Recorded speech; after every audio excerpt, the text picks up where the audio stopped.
Bonjour à tous, bienvenue dans Parlement Hebdo, l'émission qui revient sur les temps forts à l'Assemblée nationale et au Sénat. Et cette semaine avec Steve Jourdain, nous avons le plaisir d'accueillir Bernard Jomier. Bonjour. Bonjour. Vous êtes sénateur de Paris, membre du groupe socialiste, écologiste et républicain ici au Sénat. Et c'est Steve qui brosse votre portrait. Bernard Jomier, vous avez 57 ans, vous êtes né à Clermont-Ferrand, vous êtes médecin généraliste de profession, spécialiste en médecine tropicale. C'est pourtant dans une ville pas vraiment réputée pour son climat tropical que vous allez poser vos valises. Vous avez choisi Paris pour vous installer en politique. En 2001, vous êtes élu maire adjoint du 19e arrondissement. Vous avez aussi été adjoint d'Anne Hidalgo en charge de la santé et du handicap. Vous êtes sénateur de Paris depuis 2017. Bernard Jomier, vous êtes un homme politique, mais vous n'avez jamais abandonné la médecine. Première vague de l'épidémie, vous êtes engagé dans la réserve sanitaire. Vous avez repris du service à l'hôpital. Question simple, la deuxième vague est là, vous allez vous engager à nouveau?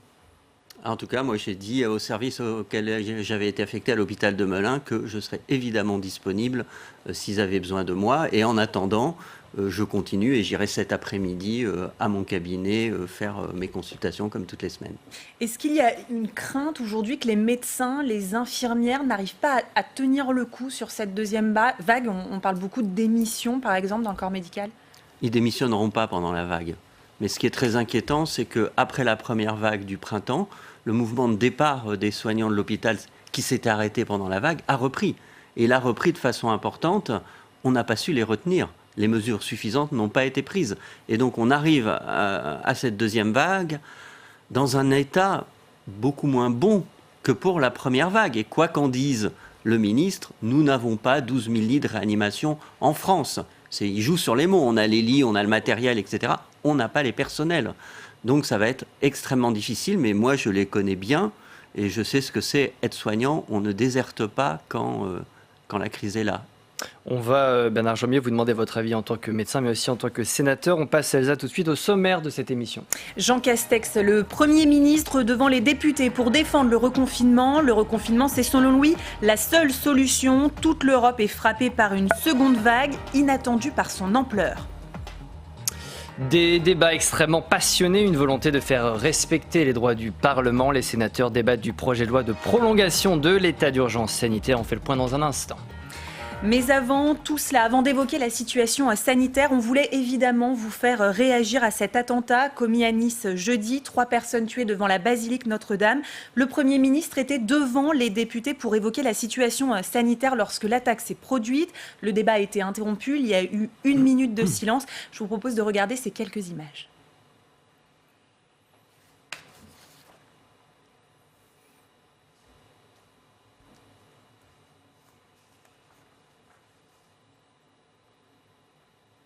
Voilà un grand moment d'émotion. Juste avant le vote, le Premier ministre a fait un point sur la situation. On écoute Jean Castex.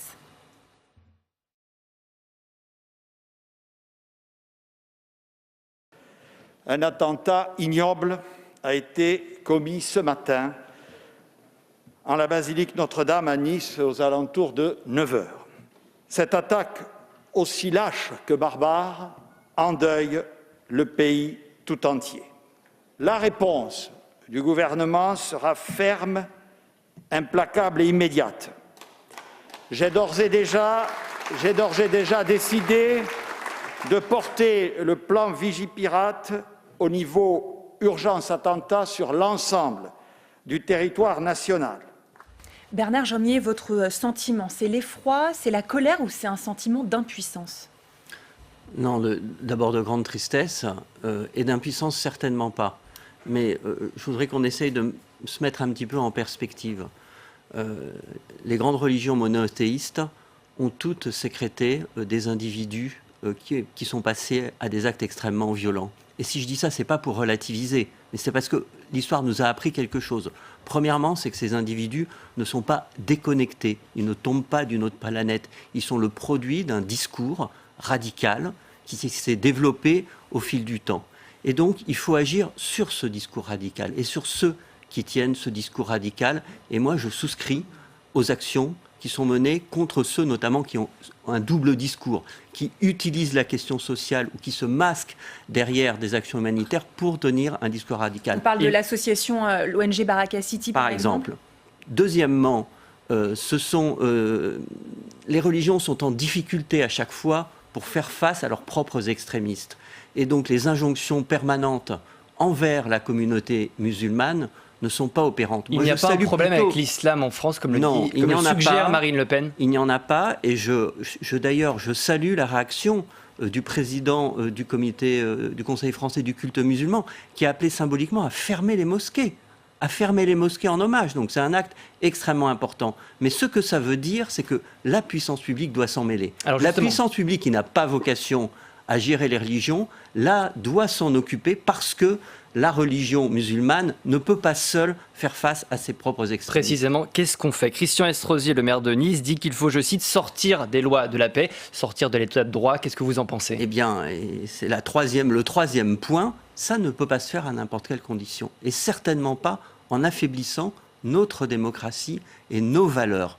Or, ce que propose actuellement Christian Estrosi ou d'autres, je l'ai bien entendu, le Rassemblement national, c'est de mettre à bas notre état de droit. Cette réponse à l'extrémisme religieux, nous y arriverons, mais en respectant l'état de droit. Et nous avons, parce qu'il y a quand même des facteurs un peu d'optimisme, il faut le dire, la sécularisation, qui est essentielle, la sécularisation d'une religion dans la société pour faire en sorte qu'elle s'intègre, elle est beaucoup plus avancée que ce qu'on pense, que ce qu'on voit. Ces actes-là, encore une fois, doivent être combattus et à la racine en amont, je l'ai dit, sur les discours radicaux, mais l'immense majorité des musulmans de France se sécularisent. Le gouvernement va présenter son projet de loi sur les séparatismes le 9 décembre prochain. Il faut muscler l'arsenal législatif où l'État dispose des moyens nécessaires pour lutter contre cet islamisme radical. Vous voyez que le gouvernement a décidé de passer à l'action dans le cadre de l'état de droit.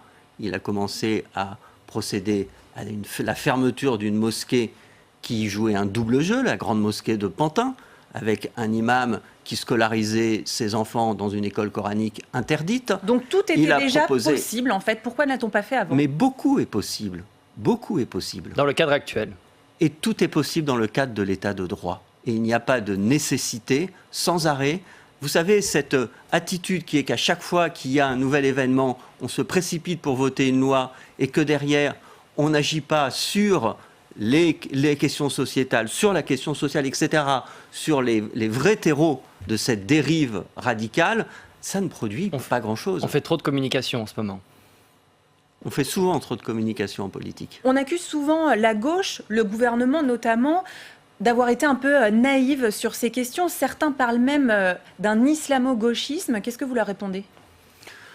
Je ne crois pas qu'il y ait eu de faiblesse. Je crois qu'il y a toujours une grande réticence des gouvernants à se mêler de la question religieuse dans notre pays. C'est-à-dire que notre conception de la laïcité est très, très difficile à comprendre. D'ailleurs, les étrangers ne la comprennent pas du tout. Et dans notre propre pays, il y a débat incessant autour de cette question de la laïcité. Et donc, nos gouvernants hésitent toujours à se mêler des questions religieuses parce que tout de suite l'amalgame est fait, vous êtes contre une religion. Nous n'avons pas été contre la religion catholique, mais nous lui avons, dans notre histoire, rappelé qu'elle était à une place et qu'elle n'était pas en charge des affaires publiques. Aujourd'hui, l'islam, on peut être pratiqué dans notre pays d'une façon apaisée. C'est le cas de l'immense majorité, mais il faut être très clair, les pouvoirs publics ont toute légitimité à lutter contre les discours radicaux qui se terminent en actes terroristes. En quelques mots, vous l'avez dit, on ne comprend pas toujours la laïcité à la française. Il faut continuer à publier ces caricatures de Mahomet. Je ne pense pas que ce soit à l'État de le faire. J'ai vu le projet du ministre de l'Éducation, que je ne comprends pas très bien, qui est de fournir des livres de caricatures. Il faut défendre sans cesse le droit de publier ces caricatures. Mais ce n'est pas à l'État de délivrer des caricatures sur telle ou telle religion. Et Bernard Jomier, on passe de la menace terroriste à la menace sanitaire.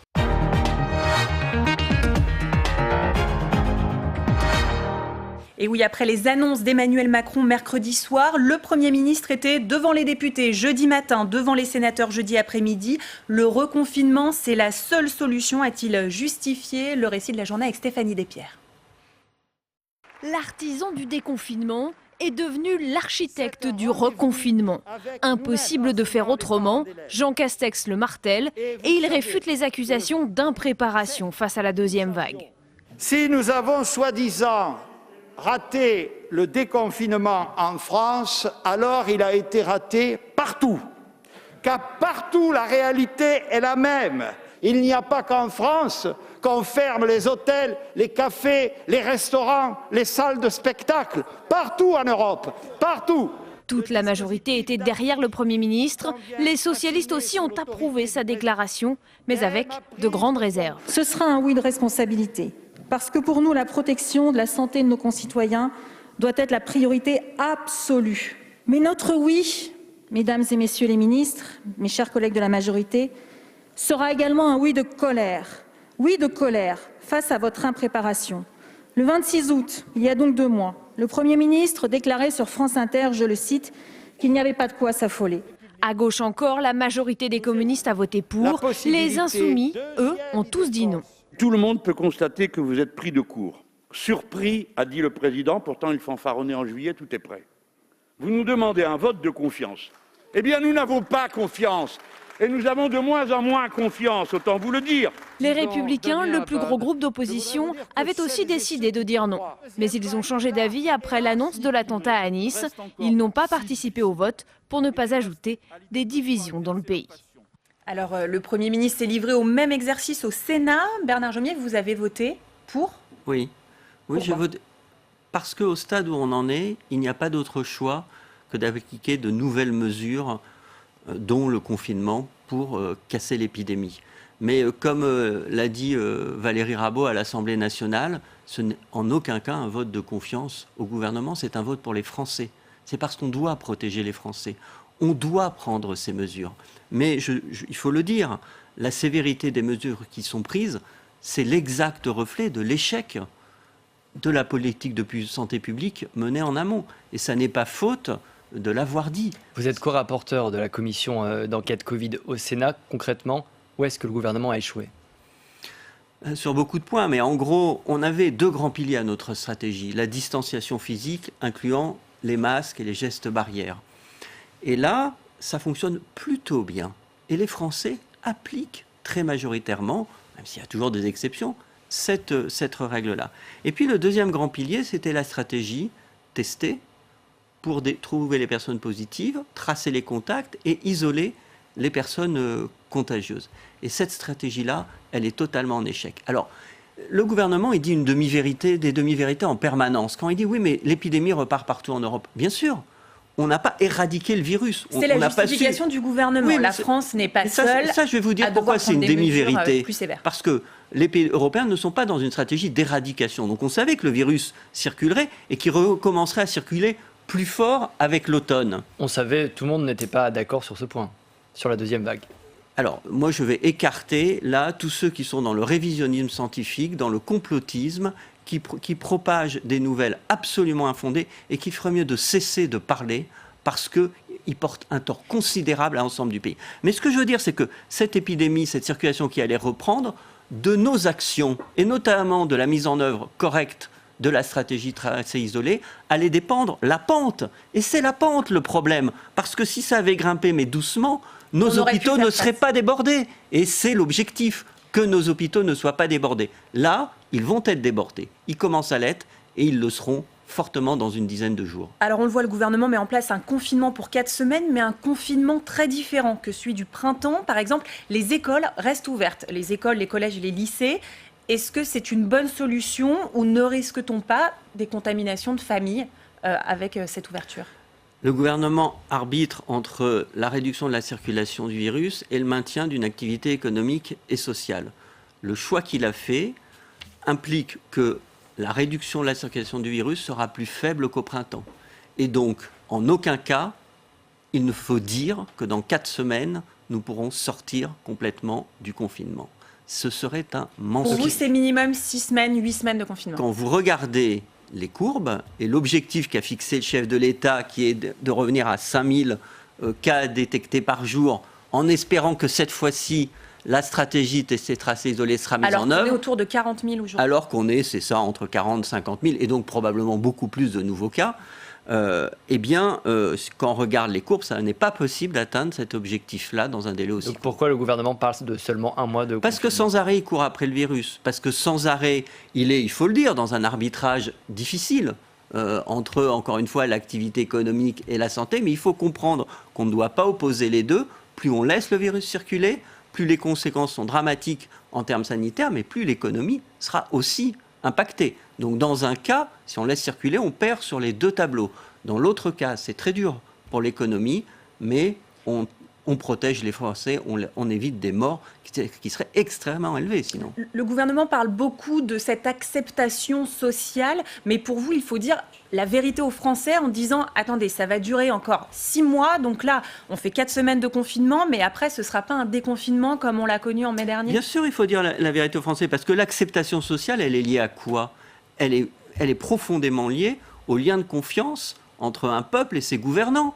Et quand vous ne dites pas la vérité au peuple, aux Français, eh bien après, ils ne vous croient plus. Et il n'y a plus d'acceptation, ni sociale, ni politique, des mesures qui sont proposées. Qu'est-ce que vous dites à ceux qui seraient tentés de ne pas respecter ces restrictions aujourd'hui ?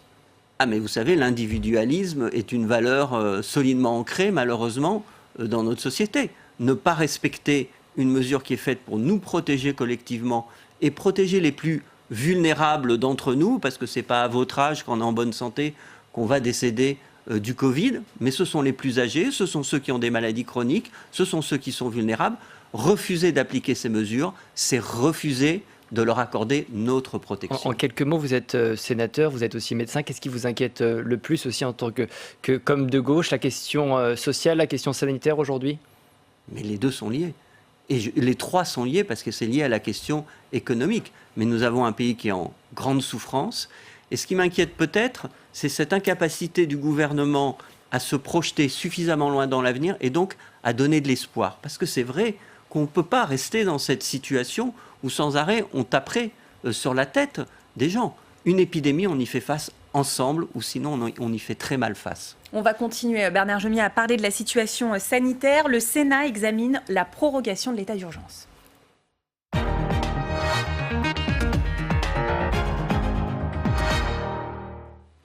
Raccourcir la durée de l'état d'urgence, limiter le recours aux ordonnances, telles sont quelques-unes des exigences du Sénat pour proroger le régime d'exception souhaité par le gouvernement dans la lutte contre l'épidémie. On fait le point avec Pierre-Henri Holderbaum. Regardez. Le Sénat et le gouvernement n'ont pas vraiment la même vision du reconfinement. Le principal point de désaccord est la fermeture des commerces non essentiels, annoncée par Emmanuel Macron. Pour sauver les commerces de proximité, les sénateurs ont autorisé les préfets à rouvrir les magasins si la situation sanitaire s'améliore. Sauf que les préfets dans les départements sont quand même les mieux placés, me semble-t-il. C'est d'ailleurs eux sans doute qui informeront le président de la République pour dire si dans telle ou telle zone du territoire, comme nous avons pu le connaître au printemps, des assouplissements peuvent être décidés. Donc encore une fois, soyons au plus près du terrain. Permettons à nos concitoyens de respirer, aux commerçants par ailleurs aussi de survivre, il ne s'agit même plus de respirer. Autre point de divergence, le contrôle du Parlement sur la durée de l'état d'urgence sanitaire. Pour prolonger ce dispositif d'exception au-delà du 31 janvier, le gouvernement devra revenir devant les parlementaires. Cette exigence est une exigence fondamentale. Et le gouvernement, je pense, c'est de l'intérêt de la démocratie qu'il l'accepte.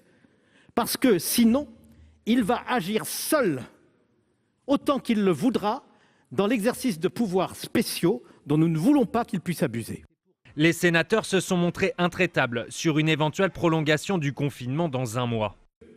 Puisque vous avez décidé le confinement et que là on franchit un palier dans les restrictions aux libertés des Français, sur le point particulier du confinement, il ne puisse pas être prolongé au-delà du 8 décembre sans un vote.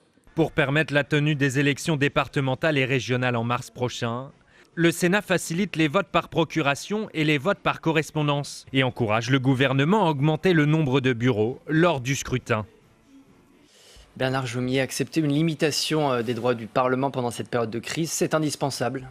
Non, absolument pas. Absolument pas. Et ça, cette attitude du gouvernement qui est d'un côté d'appeler sans cesse à l'union nationale, de dire on doit faire face tous ensemble, on doit être tous ensemble, et d'un autre côté de prendre les décisions tout seul, de marcher sur la tête du Parlement, mais des instances de santé publique aussi, de la Conférence nationale de santé, donc de tous les corps élus du pays, est inquiétante.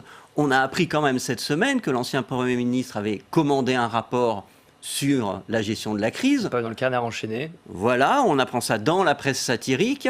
et que jamais il n'en a informé le Parlement et jamais il n'a pensé à nous donner ce rapport qui contient des éléments pointant des dysfonctionnements profonds de l'État. Bernard Jomier, on voit quand même, le Premier ministre était hier toute la journée à l'Assemblée nationale et au Sénat. Vous auditionnez dans le cadre de la commission d'enquête ici au Sénat, mais aussi à l'Assemblée, Édouard Philippe, Jean Castex la semaine prochaine. Il y a des séances de questions au gouvernement toutes les semaines. On a quand même l'impression que les députés, ils peuvent poser des questions au gouvernement. Ils le voient quasiment tous les jours. Les députés, comme les sénateurs, exercent leurs prérogatives. La commission d'enquête est strictement une prérogative parlementaire à laquelle les membres de l'exécutif ne peuvent pas légalement se soustraire. Donc ils y sont contraints. Mais dans le même temps où ils viennent en commission d'enquête, ils posent des actes dont ils ne nous informent pas. Donc ça dénote une volonté de ne pas être franc avec le Parlement. Quand le ministre de la Santé vient et nous dit « si, il y a 14 000 lits en réanimation », mais qu'en fait, il n'y a pas 14 000 lits de réanimation et que d'ailleurs, dans des médias, il dit autre chose, ça montre le niveau de respect pour le Parlement tout de même.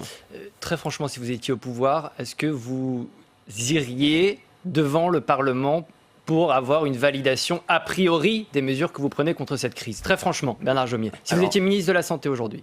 Très franchement, d'abord, j'aurais demandé et je solliciterai les instances qui existent, le Haut Conseil de santé publique, la Haute Autorité de santé, sur la politique à mener.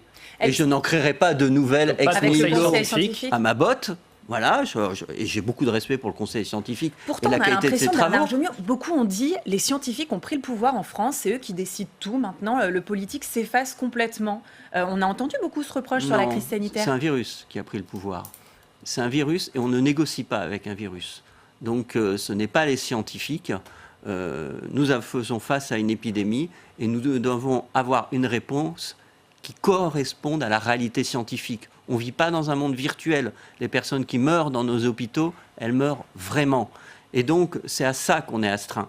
Mais évidemment que moi, je pense qu'il fallait activer les instances qui existent en santé publique et il fallait porter la réalité des faits devant le Parlement. Et le Parlement dit oui ou il dit non. Mais vous voyez bien que, alors que le gouvernement est très maltraitant avec le Parlement, pour ma part, j'ai tout de même voté oui, par souci de responsabilité, aux nouvelles mesures sanitaires. Nous sommes responsables pour deux. Le Sénat veut réduire dans le temps le régime de cet état d'urgence sanitaire. Où placer le curseur? C'est une bonne question et la réponse, elle est très difficile et je ne sais pas. Je ne sais pas. Il ne faut certainement pas autoriser le gouvernement ad vitam aeternam, à maintenir un dispositif d'exception. Donc il faut une clause de revoyure régulière. Mais il demande jusqu'au 16 février, le gouvernement. Mais vous avez bien compris qu'à travers cette question est testée la volonté du gouvernement de réellement discuter avec le Parlement. Il y a un aspect très pratique des choses. Le ministre de la Santé, Olivier Véran, le dit aux députés et aux sénateurs. C'est qu'une navette parlementaire, ça prend du temps en commission, dans chaque chambre. On ne peut pas se réunir toutes les 6 semaines pour dire « Allez, on y va encore pendant un mois d'état d'urgence ». Est-ce que vous comprenez quand même cet argument un petit peu pratique ? Est-ce que la vie parlementaire empêche le gouvernement de prendre les mesures nécessaires contre l'épidémie ? Est-ce que la vie parlementaire a empêché le gouvernement d'appliquer correctement la stratégie tester, tracer, isoler ? Est-ce que le Parlement a empêché le gouvernement, au mois de septembre, de prendre des vraies mesures au lieu de répondre aux alarmes sérieuses qui avaient été sonnées par une seule mesure, la réduction de 14 à 7 jours de la durée d'isolement ? La réponse, elle est claire, c'est non. Le Sénat souhaite aussi sécuriser, selon ses termes, les élections départementales et régionales prévues au mois de mars prochain. Vous pensez qu'elles peuvent se tenir, ces élections ? Au mois de mars, non. Et c'est très clair. Je fais partie des personnes, et le président de mon groupe l'a exprimé d'ailleurs publiquement, nous demandons, pour protéger la santé des Français, le report de ces élections au mois de juin. Même si... Mais nous n'accepterons pas un report pour des raisons politiciennes, c'est-à-dire après la présidentielle. Le report pour protéger la santé, oui, et si en bien juin, sûr, on est encore en pleine mais pas épidémie, pour autre chose. En juin prochain, on sera peut-être encore en pleine épidémie, il n'y aura pas forcément ni de traitement. Eh bien, il sera toujours temps, au mois de mars ou d'avril, de dire « ce n'est pas raisonnable, nous ne pouvons pas voter ». Mais à ce stade, ça paraît être une hypothèse tout de même tout à fait raisonnable que de fixer les élections au mois de juin. Je rappelle que le second tour des élections municipales s'est tenu fin juin et qu'il n'y avait pas de circulation active du virus à ce moment-là. Les Américains sont en train de voter pour élire un président en pleine épidémie. Comment vous expliquez ça? Est-ce qu'on ne peut pas, nous, voter par correspondance, par exemple? Alors, les Américains ont des modalités de vote bien différentes. Ils ne votent pas tous le même jour. Alors, c'est marquant de constater que dans certains États, on a déjà autant de votants qu'aux précédentes élections le jour du vote, et ils peuvent voter par correspondance. Et moi, je souhaite que le vote par correspondance soit facilité et que le vote par procuration soit également facilité. Ça sera le mot de la fin. Merci beaucoup, Bernard Jomier, d'avoir répondu à nos questions. Merci, Elsa. On se retrouve la semaine prochaine pour un nouveau numéro de Parlement Hebdo.